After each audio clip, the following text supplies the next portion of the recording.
Video बना रहे हैं। जी जी।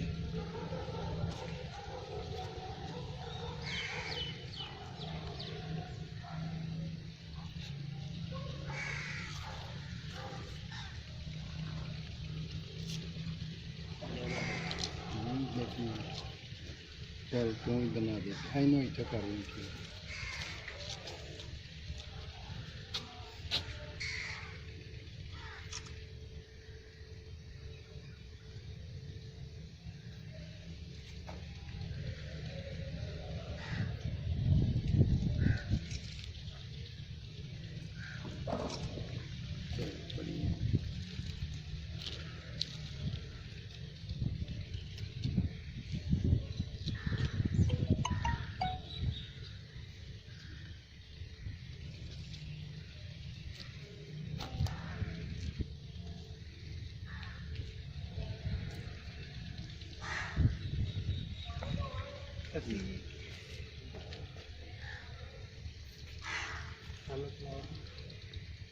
ਉਹਦੇ ਵਿੱਚ ਰੁਕ ਜਾ, ਇੱਥੇ ਰਹਿ ਇੱਥੇ ਰਹਿ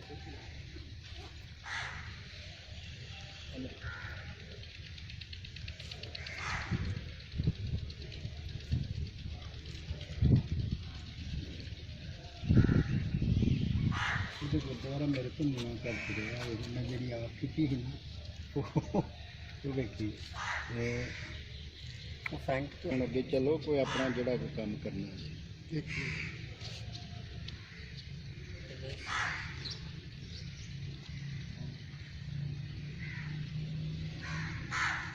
चार छुरे ने कंध मारी है ना, इतों सीधा कढ़ लेंगे राह जो भी है वो सामने आती है।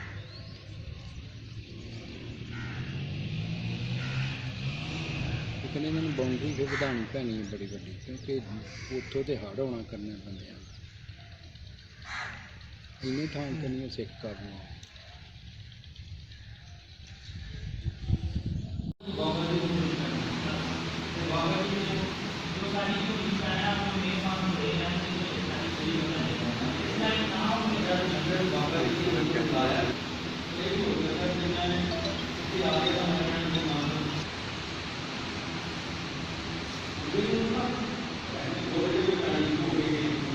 दोस्तों ਇਹ ਹੈ ਉਹ ਥਾਂ ਜਿਸ ਦਾ ਅਸੀਂ ਪਹਿਲੇ ਜ਼ਿਕਰ ਕਰ ਰਹੇ ਸੀ ਕਿ ਹਿੰਦੂ ਅਕੀਦੇ ਦੇ ਮੁਤਾਬਿਕ ਆਪ ਦਾ ਸੰਸਕਾਰ ਜਿਹੜਾ ਹੁੰਦਾ ਹੈ ਉਹ ਇਸ ਥਾਂ ਤੇ ਕੀਤਾ ਜਾਂਦਾ ਔਰ ਮੈਂ ਇਹਦੇ ਅੰਦਰ ਵੜ ਕੇ ਤੁਹਾਨੂੰ ਉਹ ਵੀ ਸਾਰੀ ਸਾਈਡਸ ਜਿਹੜੀਆਂ ਉਹ ਵੀ ਦਿਖਾ ਦੇਣਾ ਔਰ ਤੁਸੀਂ ਦੇਖਣਾ ਮੈਂ ਖਾਮੋਸ਼ ਰਵਾਂਗਾ ਤਾਜ਼ੀਮ ਦੀ ਵਜ੍ਹਾ ਤੋਂ।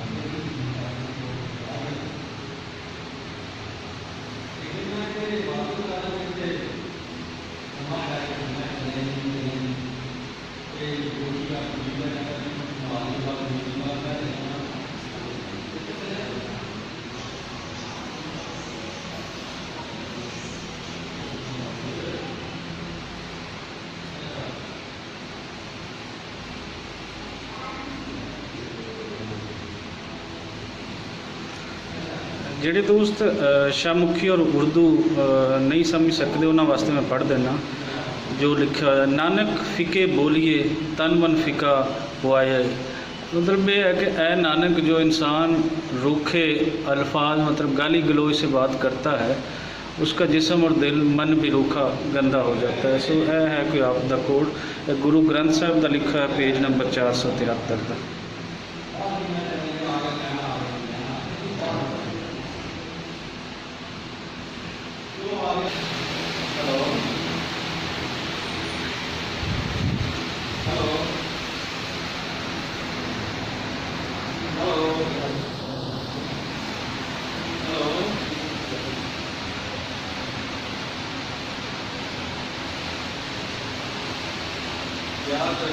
कितने देखी यार उससे जगह आती है तो सवा देना